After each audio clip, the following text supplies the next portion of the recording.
A diario nos encontramos con múltiples hechos que están relacionados con el concepto de ciudadanía. Manifestaciones de personas que exigen sus derechos en pro de su ciudadanía, elecciones a cargos públicos, revueltas sociales, movimientos sociales de diversa índole, etc. A simple vista, parece que la ciudadanía se encuentra relacionada con una suerte de despertar social y político de las personas que dejan su pasividad para actuar en pro de un propósito específico. Solo basta recordar las marchas de los indignados en Madrid o New York protestando contra el capitalismo rampante.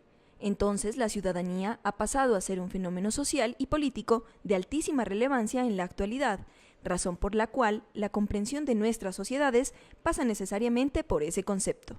La ciudadanía no es una esfera exclusivamente política, y aunque al parecer ésta tuvo origen eminentemente político, ella tiene implicaciones en el ámbito del derecho, la cultura y hasta la identidad, con su vinculación a la sociedad, con sus derechos políticos y con su intervención en el destino de los pueblos a los que pertenecen. Se trata de un concepto que en su complejidad puede ser abordado desde la ciencia política, la historia, los estudios culturales y el derecho. En ese sentido, inicialmente el concepto de ciudadanía desde una perspectiva histórica, en la medida que se trata de un artificio social que han construido distintas sociedades con el paso del tiempo, se hará para nosotros relevante volver inicialmente hasta la antigua Grecia, en donde se habló por primera vez del concepto de ciudadano. Posteriormente, describiremos el conjunto de transformaciones políticas y sociales que se dieron en la modernidad y que generaron el concepto moderno de ciudadanía, tratando de señalar las diferencias con el concepto antiguo y así sucesivamente, hasta llegar al fenómeno de la globalización, y terminaremos con un análisis de qué es ser ciudadano colombiano y los problemas a los que hoy nos enfrentamos. Ciudadanía en el mundo clásico griego. Participación del demos. Existen actualmente interpretaciones históricas que señalan que el concepto de ciudadanía puede analizarse desde su nacimiento cerca al siglo V a.C. La ciudadanía es una conceptualización de la subjetividad política y social que emergió en un momento específico de la historia de manera novedosa como nunca antes había sucedido. El concepto de ciudadanía aparece en el mundo griego. Este no se asemeja a la ciudadanía moderna, que solo surge en un contexto estatal. Y en el mundo griego no hay Estado, pues este no se necesita. El hombre, en el mundo antiguo, vive la política como un hecho natural. La ciudadanía emerge en medio de las polis griegas, entre las que se destacaron Atenas y Esparta. Las polis son centros sociales, culturales y políticos en los cuales se desenvuelve el universo de un individuo. Esto quiere decir que cada una de las polis se constituía en una especie de comunidad política separada de todas las demás, con completa autonomía e independencia. La vinculación de cada individuo con las polis era tan importante que los extranjeros, metecos o los nacidos en la polis no gozaban de los mismos derechos políticos que quienes tenían vinculación de nacimiento con las polis. Las participaciones del pueblo en la toma de decisiones sobre lo público eran tomadas en la Asamblea de los Ciudadanos. Fue un fenómeno novedoso que transformaba toda la política occidental.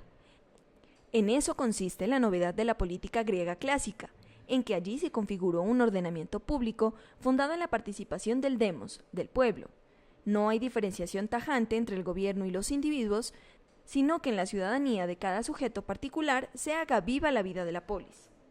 Se pasó de un régimen aristocrático a un régimen timocrático. La aristocracia como régimen afirmaba que el gobierno debería estar en manos de unos pocos, ya sea por ser los más fuertes, los más sabios o en el mejor de los casos, los mejores. Este régimen mixto, que aunaba aristocracia y democracia, servía a la vez como una suerte de antídoto en contra de la tiranía, o en otras palabras, en contra del mal gobierno, ejercido por uno solo a partir de la fuerza. Incluso el pueblo tenía la potestad, a partir de la ley de ostracismo, de desterrar de la polis a quien atentara contra la democracia o se excediera en sus facultades aproximándose a la tiranía. El pueblo obtenía así un poder cada vez mayor, así como una injerencia en los asuntos políticos. Había tres sectores que no participaban. Primero, los esclavos, así como los meteseos o extranjeros, no hacían parte de los asuntos públicos de la polis. Segundo, el ejército no hacía parte tampoco del debate político ni incidía en las decisiones acerca de lo público. Tercero, la mujer y los niños no tenían el mismo estatus que el hombre adulto al interior de la sociedad. El hombre tenía un gobierno sobre la mujer y los hijos al interior del hogar. La ciudadanía en Atenas se puede traducir literalmente como una participación absoluta en los cargos públicos, así como participación directa en las decisiones comunes. Todos los cargos públicos se rotaban entre los ciudadanos. En sentido estricto, a diferencia de la política moderna, en la Grecia antigua no existían funcionarios como los especialistas en cargos públicos y política como los que existen actualmente en nuestros estados. Un ciudadano común a lo largo de su vida debería ser parte del sistema judicial como juez, así como participar del Consejo y la Asamblea principal. Entre estas tres instituciones se debatía la vida pública en Atenas. Una democracia directa, sin intervenciones de partidos o de representantes políticos como se da en la actualidad y en nuestro mundo moderno, ni de tipo individual sino apegado al concepto de comunidad política, incluso aquel que decida desentenderse de lo público, de lo común, para preocuparse solamente por su interés, será llamado un idiota o idios, que es totalmente lo contrario al ciudadano. Para los griegos, la vida política tenía una íntima relación con la ética y en ese sentido tenía como fin llevar a los individuos al perfeccionamiento moral. La concepción de la política y de la ciudadanía griega afirma que solo puede darse la plenitud del hombre cuando se conjuga ética y políticamente. Ciudadanía en Roma y Edad Media. La ciudadanía en términos de espacio y tiempo será mucho más significativa que el griego, alrededor de unos 15 siglos y extendido por todos los territorios concominantes al Mediterráneo. A diferencia de la ciudadanía griega, fuertemente ligada a raíces hereditarias, así como la vida en el suelo ateniense, la ciudadanía romana se fundó en cambio en criterios legales. La ciudadanía era un estatus jurídico que podía ser otorgado sin que fuera heredado o que no precisaba necesariamente vivir en Roma. Entre los derechos públicos contaba el voto activo, el voto pasivo, necesario para ser elegido, y el derecho sagrado, necesario para desempeñar funciones religiosas. Entre los derechos privados estaban los derechos a la propiedad, necesarios para comprar, vender, negociar, y el derecho del matrimonio, sin el cual no se podía contraer matrimonio legítimo. No obstante, al igual que en Grecia, la ciudadanía no era una condición extendida a todas las personas que vivían en territorios del imperio. Entre las personas que no gozaban ninguno de estos derechos estaban los esclavos y los prisioneros de guerra. Al igual que en el mundo griego o simplemente extranjeros que padecían la dominación romana, con el tiempo esta ciudadanía se otorgó en un grado menor de habitantes de otros territorios ocupados por el imperio. Todo esto, por supuesto, en aras a obtener un mayor gobierno de las provincias ocupadas. Efectivamente, la constante expansión del imperio urgió la necesidad de crear formas jurídicas y políticas de los dominados, sin que ellos cayeran bajo el estatus de súbditos, ni tampoco obtuvieran de una forma automática la ciudadanía romana completa. En sentido estricto, los ciudadanos participaban de una u otra manera de sus distintos órdenes sociales y políticos preocupados por las cosas de este mundo como la guerra, el hambre, la paz y la seguridad. La crisis y caída del Imperio Romano coincidió con el ascenso del cristianismo en Occidente, así como con las invasiones bárbaras procedentes del norte de Europa que darán fin al imperio. Así se gestará el periodo histórico que denominamos Edad Media y que se ha periodizado entre los siglos IV y XIV. Allí la ciudadanía antigua va a abrirle el camino al súbdito como una nueva subjetividad política en detrimento de la ciudadanía. En sentido estricto, la Edad Media es una mezcla entre elementos cristianos, germanos y romanos. Al final del Imperio Romano, cerca del siglo IV, las avalanchas germanas de pueblos bárbaros hacia el imperio van a estar en un nuevo orden social que romperá el ideal del imperio donde existían los últimos ciudadanos de la antigüedad. Con Rómulo Augusto, en el año 478 después de Cristo, se dará el último emperador romano, pues posteriormente solo habrá emperadores germanos. Podemos resaltar aportes romanos, ideal imperial, latín, cultura clásica, orden administrativo. Aportes germánicos, ideal de realeza, concepto patrimonial del Estado, caballería militar, vínculos de dependencias sociales basados en la lealtad y la fidelidad personal, aportes lingüísticos diversos. Aparecen así nuevos reinos ante la cristianización de los germanos, reinos ostrógodos en Italia, reinos visigodos en España, reinos francos en Francia, reinos anglosajones en Inglaterra, reinos vándalos en el norte de África. Efectivamente, la mezcla de elementos romanos como germánicos gestará una nueva subjetividad política que denominaremos el súbdito, y que contradecirá por completo la ciudadanía antigua. Al adoptar la Iglesia Católica una estructura jerárquica, no favoreció la ciudadanía que se había instaurado desde la antigüedad. Se dio paso de estructuras igualitarias a estructuras jerarquizadas. La Iglesia romana heredó del Imperio romano decadente, así como de las estructuras sociales germánicas, un orden social y político basado en la autoridad y la verticalidad. Lejos de la democracia antigua, la Iglesia naciente en el mundo medieval instauró jerarquías estructuradas que contradecían el ideal igualitario del pasado. Surge así la Iglesia romana, como una estructura vertical encabezada por el Papa, sus obispos locales y a la vez en una jerarquía perfectamente ordenada, los sacerdotes y finalmente los fieles. Esta irrupción del poder espiritual en cosas mundanas, en el poder político, llevó a que la estructura jerárquica de la Iglesia dominara el ámbito público. Los obispos asumieron no solo el poder espiritual, sino también el político en cada una de sus diócesis. El cristianismo, a la cabeza del poder político, adoptó una posición poco mundana, en el sentido de que se despreciaba la vida material. Así, la vida de los sujetos antes ocupaba de las cosas mundanas y de las preocupaciones públicas relacionadas con la ciudadanía. Ahora no tenía valor en sí misma, pues todo lo valioso se concebía en el más allá bienaventurado que aseguraba el camino de la fe. Los valores políticos antiguos como la participación política, la ciudadanía, la vida en comunidad, se infravolaron en el periodo histórico medieval. Para el cristianismo ahora reinante, el objetivo de esta vida terrena no era otro sino la preparación para una vida futura por efectos de la fe. Ya cada cual podía participar deliberadamente en el debate público, pues toda autoridad reside en Dios, en sus sagradas escrituras o en sus representantes en este mundo, el clero. En el caso del mundo medieval, la justicia se conectó con Dios y su realidad divina. La justicia no se debe debatir públicamente, solo Dios es justo y dicha justicia se accede por medio de la fe. El hombre comenzó a reivindicar para sí autonomía y libertad de pensamiento. Por lo tanto, las leyes, cada vez más, deberían estar fundadas en principios racionales y no exclusivamente en la autoridad derivada de la fe. De esta forma comenzó a abrirse camino al concepto moderno de ciudadanía que concibe al hombre como un ser autónomo capaz de tomar sus propias decisiones, fundados en su propia luz natural, en su racionalidad y no en una luz divina, en la autoridad de Dios o en la fe. A finales de la Edad Media, en el norte de Italia, se organizaron una serie de ciudades-estado independientes, desvinculada de los estados pontificios y de los modelos caciquiles reinantes, que llegaron a adoptar regímenes republicanos. Nacieron de esta manera las repúblicas de Florencia, Venecia, Pisa, Génova, Milán, Bolonia y Siena, que contaban con autoridad propia, tanto política como judicial, y que también prosperaron a varios niveles durante siglos.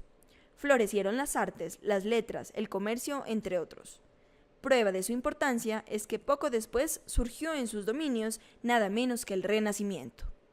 En cada caso, se seguían criterios diferentes para conceder el estatus de ciudadanía, pero una condición se repetía en la mayoría, la de poseer alguna propiedad en la ciudadanía correspondiente. Esto permitía que cualquier persona no nacida en la ciudad pudiera convertirse en ciudadano, adquiriendo alguna propiedad.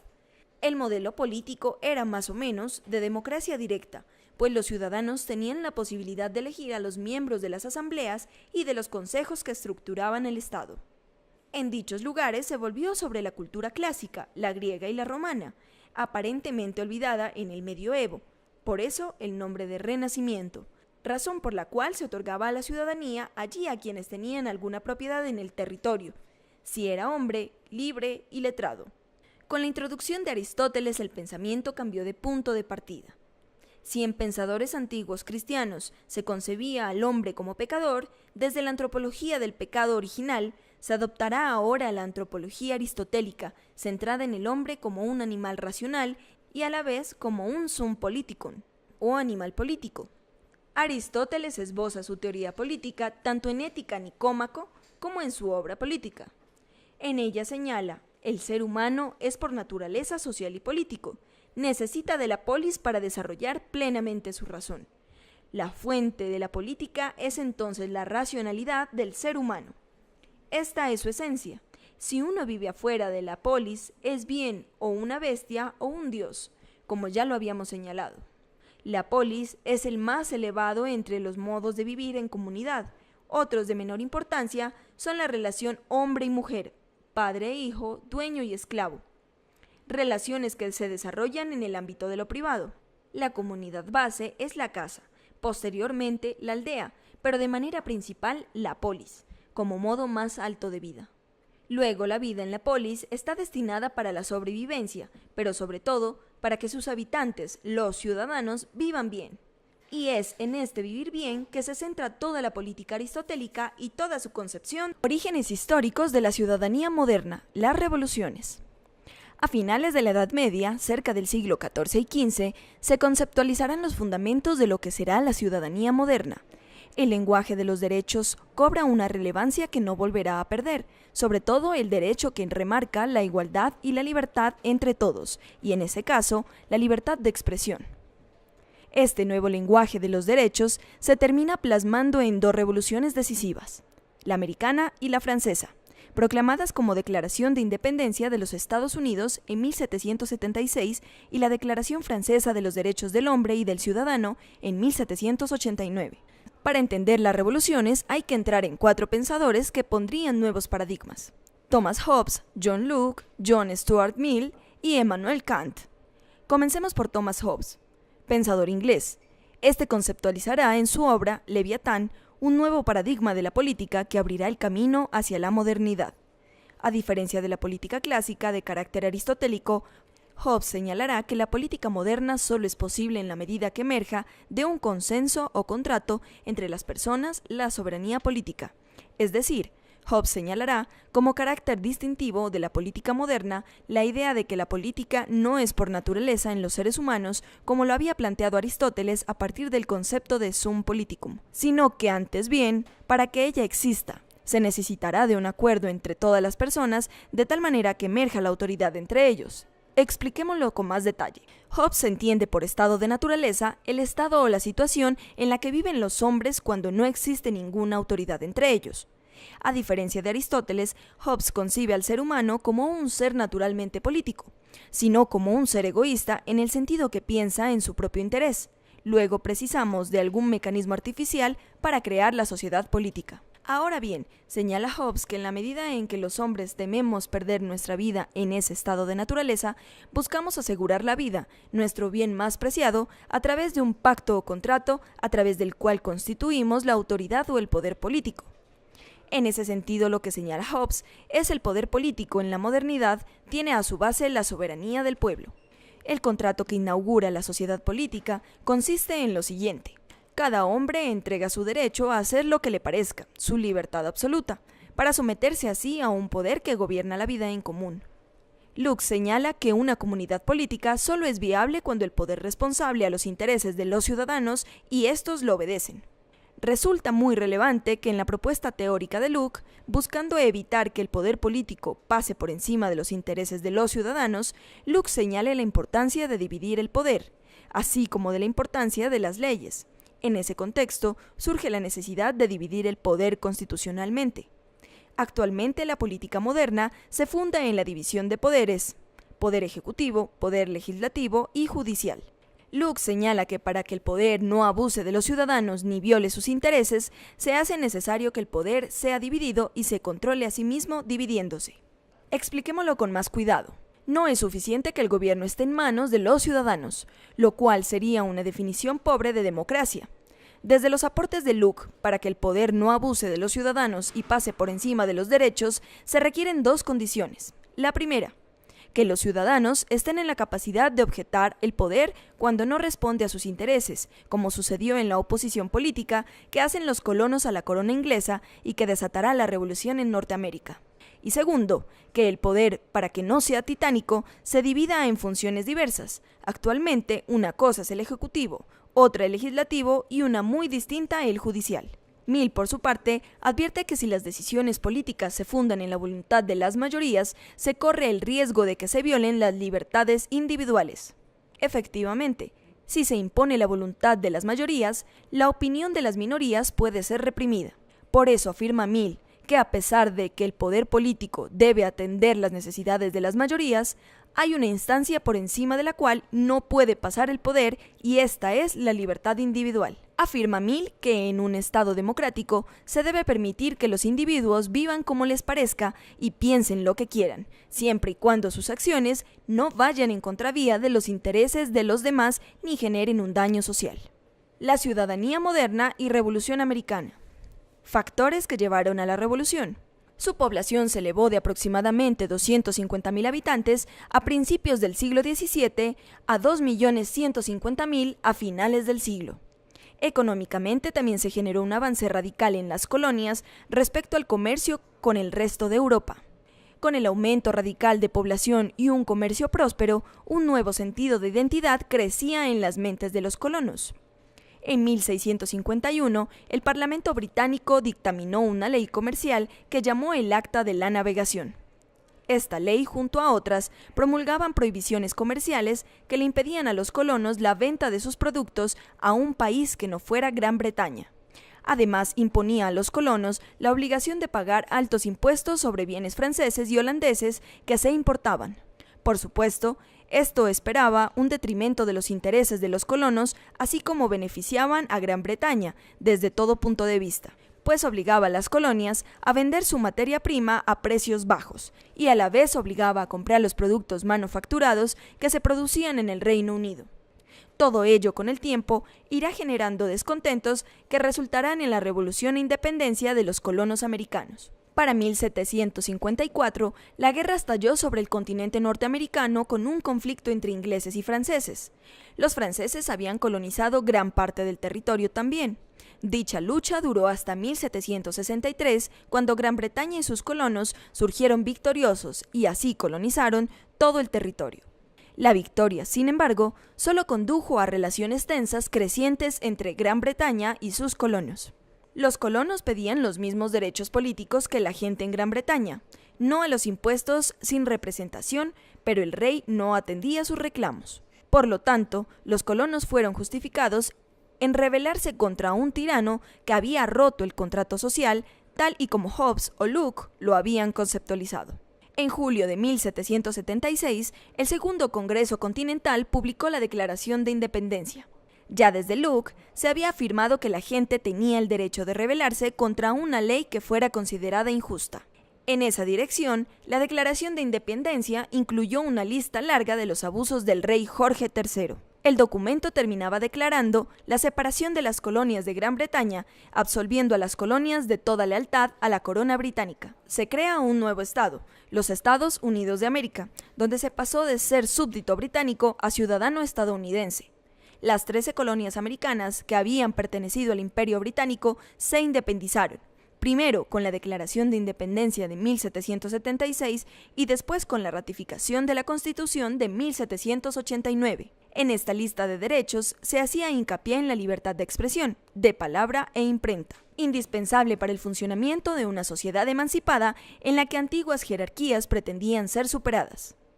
Sin embargo, hay un derecho que aún no aparece: el derecho al voto, la ciudadanía y la Revolución Francesa. Mientras los colonos americanos reclamaban tener más representación en el Parlamento inglés, los revolucionarios franceses reclaman la soberanía del pueblo en general ante el monarca tiránico. El origen de esta circunstancia puede detectarse en la influencia que da cara al modelo francés. Jugó un pensador como Jean-Jacques. El origen de esta circunstancia puede detectarse en la influencia que, de cara al modelo francés, jugó un pensador como Jean-Jacques Rousseau, que tanto subrayó la importancia de la voluntad general y de la movilización popular, en síntesis, de la soberanía popular. Una serie de derechos se promulgaron a través de la Declaración de Derechos del Hombre y del Ciudadano de 1789. Derechos civiles como la igualdad ante la ley, el fin del sistema de detenciones discrecionales o la libertad de expresión. Una medida importante la encontramos en la decisión tomada por la Asamblea Nacional en el año de 1790, según la cual se eliminaban totalmente los diferentes títulos de rango social. De esta manera, todo el mundo pasaba a ser ciudadano, excepto los que no tuvieran capacidad de pagar determinada cantidad de impuestos. El sistema de voto era indirecto y en él los ciudadanos activos elegían a los electores que eran capaces de pagar una mayor suma de impuesto. En ese contexto de revolución y de ciudadanía como identidad y como estatuto general, comenzó a surgir la problemática relación entre ciudadanía y nación. A pesar de que pensadores como Jürgen Habermas aseguraran que la ciudadanía no ha estado nunca ligada conceptualmente a la identidad nacional, a partir del siglo XVIII comenzó a identificarse ciudadanía con nación, en el vínculo mismo que les otorgaba el Estado. Para entender esta relación, es relevante que aclaremos el concepto de ciudadanía. Se trata de una identidad común que tienen los miembros de una comunidad política particular. No pretendemos decir con eso que el contenido conceptual de la ciudadanía y la nación fueran el mismo, sino que la ciudadanía se definía a partir de la hegemonía de la idea de nación. Se reconocen los derechos de la ciudadanía a los nacionales. Los avances que en materia de ciudadanía se llevaron a cabo de las dos revoluciones citadas se vieron en cierta forma lastrados por esta preeminencia de la idea de nación. La lealtad primordial se ceñía a lo que tiene que ver con ella, es decir, con cosas como el amor a la patria y similares aspectos emocionales, mientras que la ciudadanía quedaba como un complemento. Características de la ciudadanía moderna. La ciudadanía moderna efectivamente surgió ligada al Estado-nación como identidad política sujeta al discurso de los derechos y la participación política. Ser ciudadano, en el contexto de la modernidad, significará no solo la suspensión de las diferencias que impedían reconocer la igualdad entre todos los seres humanos, sino a lo que significará pertenecer a una nación específica dentro de un orden jurídico puntual que me garantiza un conjunto de derechos y deberes.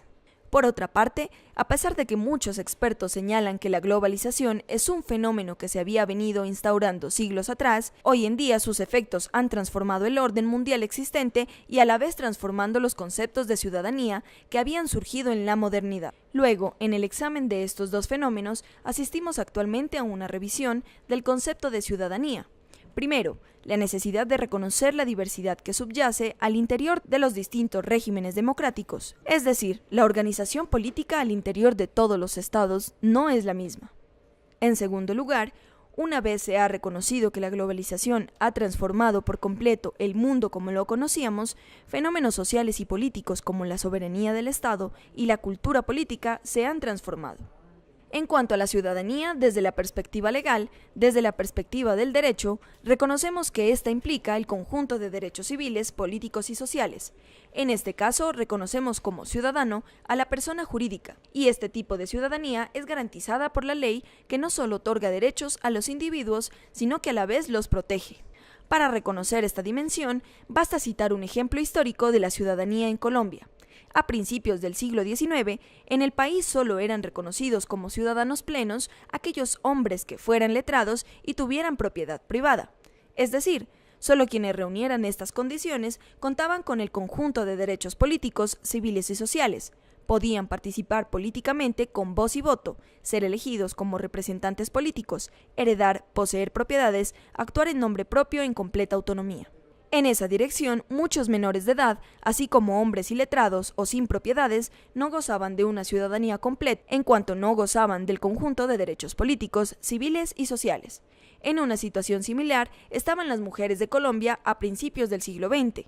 No tenían derecho al voto, a ser elegidas para cargos públicos, a tener propiedades, ni mucho menos a actuar en nombre propio ante la sociedad. Las mujeres tenían una ciudadanía incompleta desde la perspectiva legal, pues estaban bajo la tutela del padre de familia hasta que contraían matrimonio para pasar de la tutela del esposo. Asimismo, no podían tener propiedades ni heredar. Por eso era el esposo el que heredaba en caso de que el padre de la mujer muriera. En todo el sentido de la palabra, las mujeres no eran sujetos políticos completos, en tanto estaban bajo la tutela de sus maridos. Un ciudadano es toda aquella persona que participa de la expresión política de un determinado régimen. Nos referimos a que en el contexto de la democracia, el poder político solamente se legitima en la soberanía popular, es decir, si las decisiones al interior de una sociedad tienen el respaldo suficiente de las mayorías. Por otra parte, reconocemos como derechos políticos los derechos que otorgan la capacidad. En esa dirección, ciudadano es toda persona que participa activamente al interior de una sociedad en los debates públicos, en las contiendas electorales, en grupos o asociaciones, en síntesis, en todas las esferas que comportan el ámbito de lo público. Los derechos que un ciudadano goza desde la perspectiva del derecho definirán en gran parte la gama de actividades políticas disponibles y a la vez la ciudadanía, como fuente de identidad, puede fortalecer o debilitar el sentido de pertenencia de dicho individuo a la sociedad a la que está convocado a participar políticamente. Evidentemente, una identidad política fuerte puede motivar a los ciudadanos a participar activamente de la vida política de su sociedad. Ciudadanía universal y ciudadanía diversa. Durante la mayor parte del siglo XX, las distintas concepciones de la ciudadanía, a pesar de muchas diferencias internas, han tenido un factor común: la idea de que en el marco necesario para que exista la ciudadanía es el Estado territorial soberano. El estatuto jurídico de los ciudadanos es esencialmente la expresión formal de pertenencia a una comunidad política que tiene límites territoriales definidos, en la cual los ciudadanos disfrutan de igualdad de derechos, así como de participación política.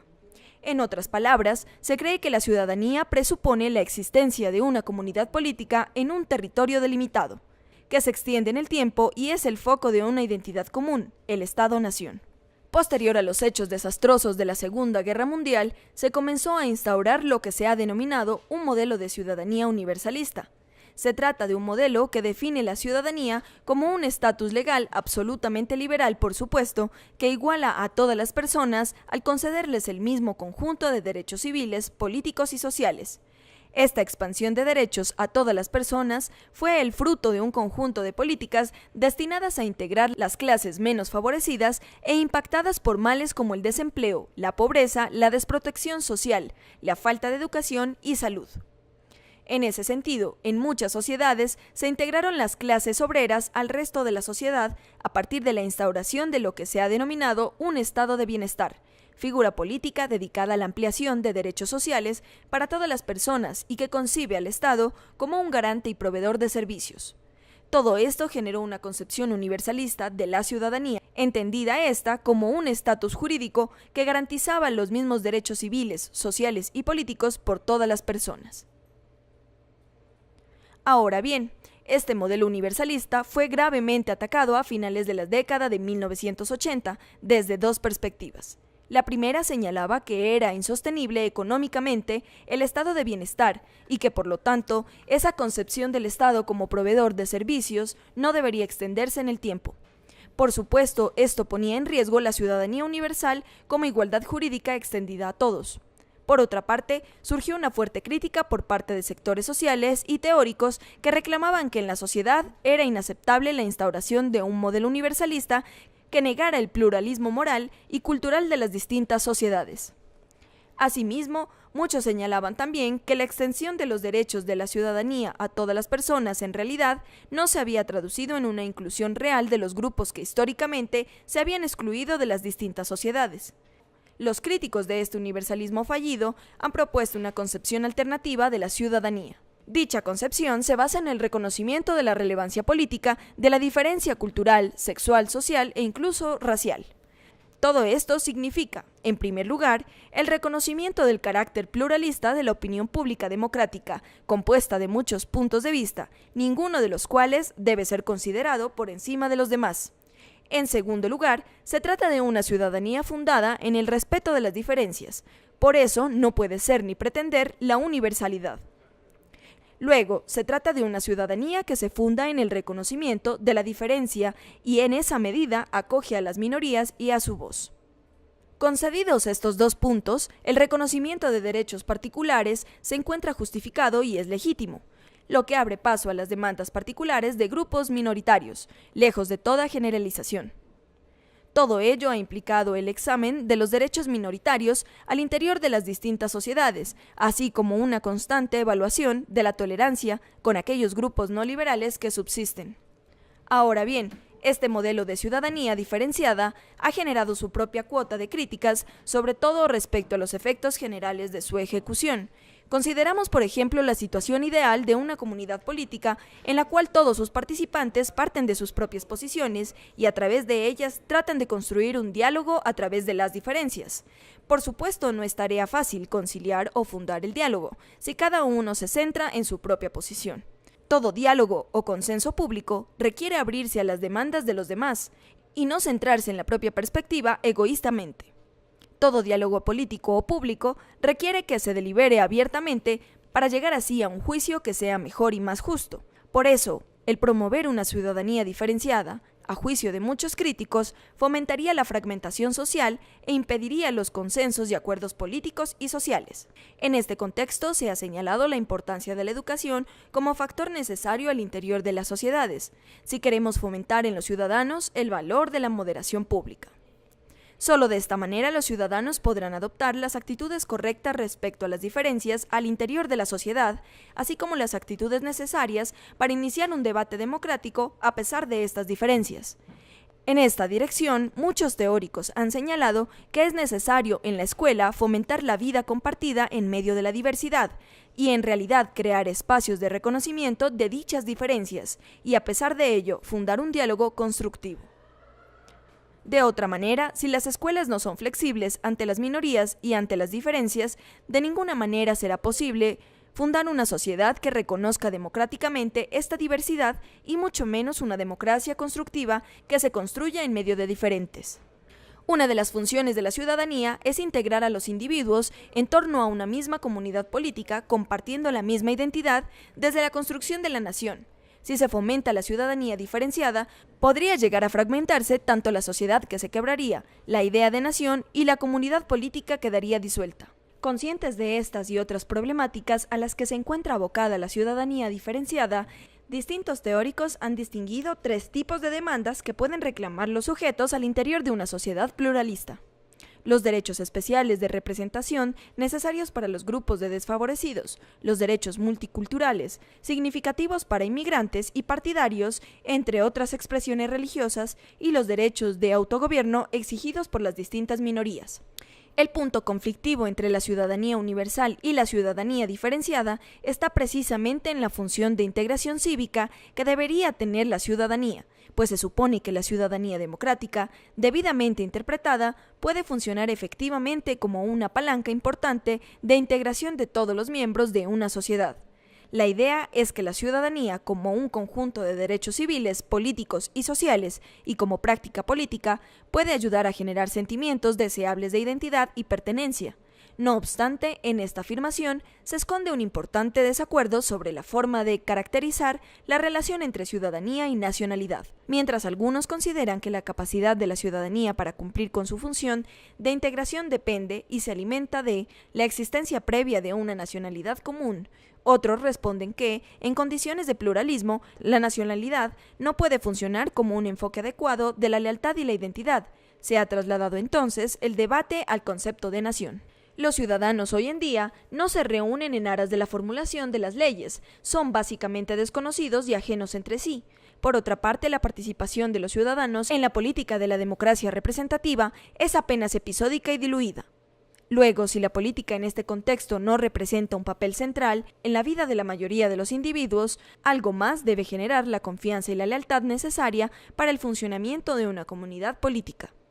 Históricamente, la nación ha permitido a un gran número de personas experimentar un sentido de comunidad que los diferencia de los demás y hace la solidaridad entre extraños posible. No obstante, el concepto clásico de nación se ha visto socavado por el multiculturalismo y la fragmentación cultural, religiosa, ideal y política. Nos encontramos en un contexto de posnacionalismo.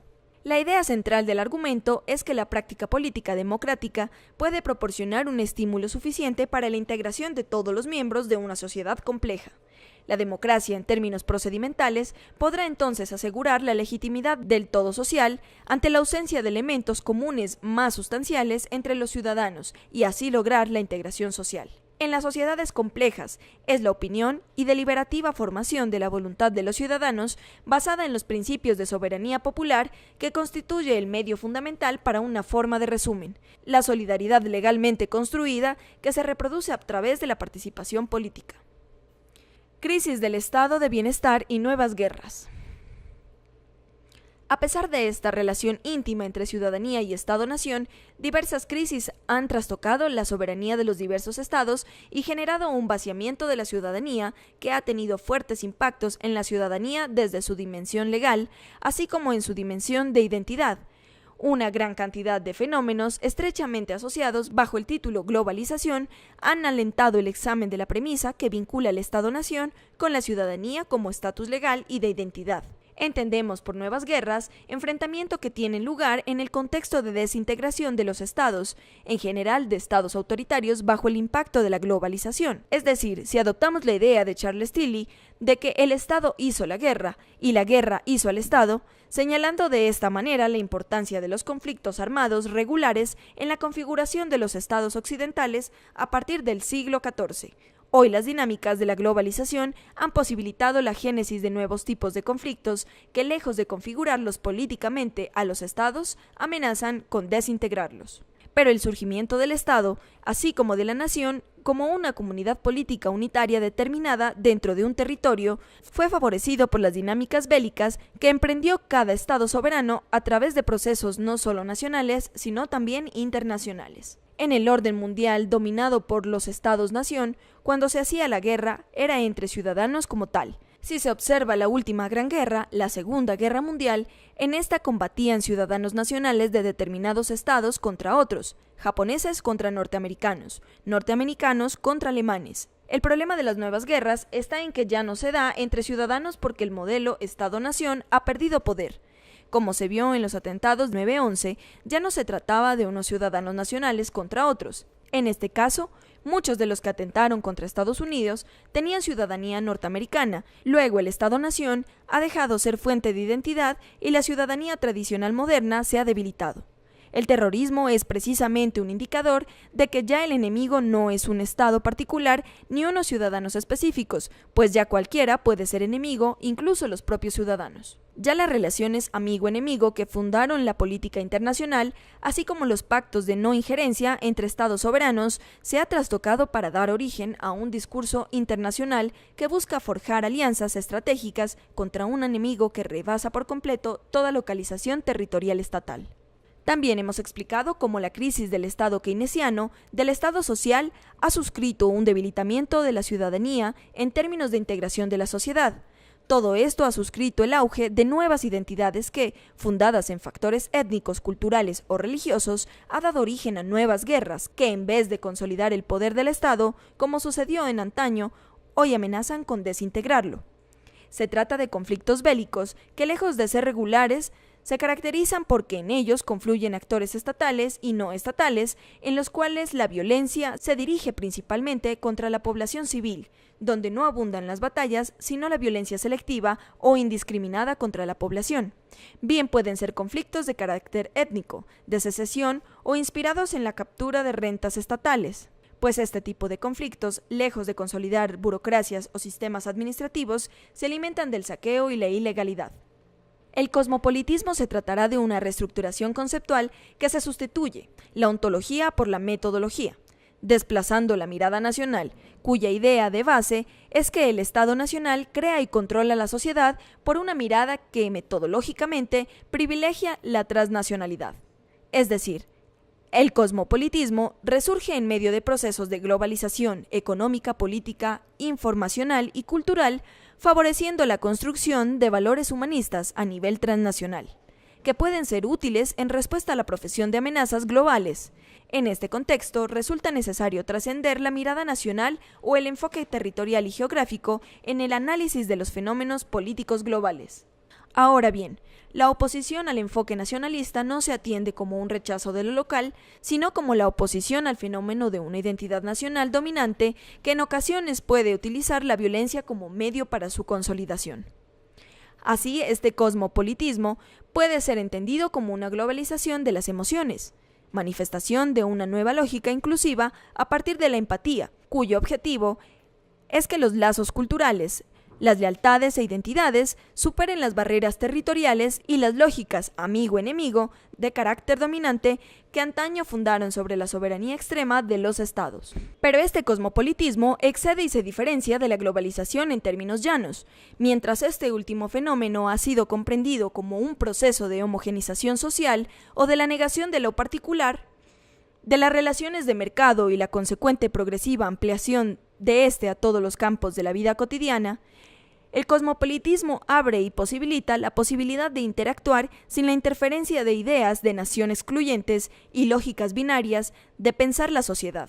El cosmopolitismo, en este sentido, debe ser comprendido como una conjunción de la cosmovisión política originada en lo local junto a un carácter transnacional.